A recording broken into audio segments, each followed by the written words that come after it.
எல்லாருக்கும் வணக்கங்க. நேற்று வள்ளுவர் கோட்டத்துல நாம் தமிழர் கட்சி சார்பு அண்ணன் சீமான் அவர்களின் தலைமையில அண்ணா பல்கலைக்கழக மாணவ தங்கைக்கு ஏற்பட்ட பாலியல் கொடூரத்தையும் அவர்கள் தாக்கல் செய்த முதல் தகவல் அறிக்கையான FIR வெளியானதை கண்டித்தும் ஒரு அறவழி போராட்டத்துக்கு நம்ம அனுமதி கேட்டிருந்தோம். அந்த அனுமதி திடீர்னு மறுக்கப்பட்ட நிலையில இந்த போராட்டத்தை நம்ம உறுதியா முன்னெடுக்கணும் அப்படிங்கிற ஒரு உறுதித்தன்மையோடு நாங்க எல்லாரும் அந்த களத்துக்கு போயிருந்தோம். போன நிலையில அந்த களத்துல வள்ளுவர் கோட்டை அந்த தளத்துல எங்களை ஒரு நிமிடம் கூட ஒரு நொடி கூட அந்த இடத்துல காவல்துறை எங்களை நிக்க விடல. இது தீவிரவாதிகளை கைது செய்து கூட்டிட்டு போற மாதிரி எங்களை அங்கிருந்து அப்புறப்படுத்தினாங்க. ஊடகங்களை சந்திக்கிறதுக்கு மறுப்பு தெரிவிச்சாங்க.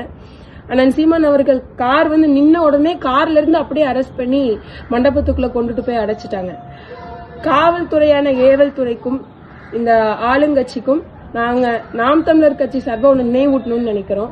நீங்க எங்களை ஒரு இடத்துல அடைக்கலாம், எங்களை போராட்டத்துல போராடுற விடாம நாங்க தடுத்துட்டோம், ஊடகங்களை சந்திக்க விடாம நாங்க தடுத்துட்டோம் நாம் தமிழர் கட்சி, அது பெரிய வெற்றியா நீங்க நினைக்கலாம். ஆனா உங்களுக்கு நினைவூட்டணும்னு நினைக்கிறேன். நாம் தமிழர் கட்சியில் இருக்கக்கூடிய ஒவ்வொரு உறவும் ஒவ்வொரு ஊடகம், அதை நீங்க என்னைக்குமே நினைவுல வச்சுக்கணும். யார் விட்டாலும் சரி, நாம் தமிழர் கட்சி இதை விட போவது கிடையாது. யார் அந்த சாரு அப்படின்னு தெரியற வரைக்கும் நாம் தமிழர் கட்சி ஓயாது, இந்த போராட்டம் தொடரும். யார் அந்த சார்?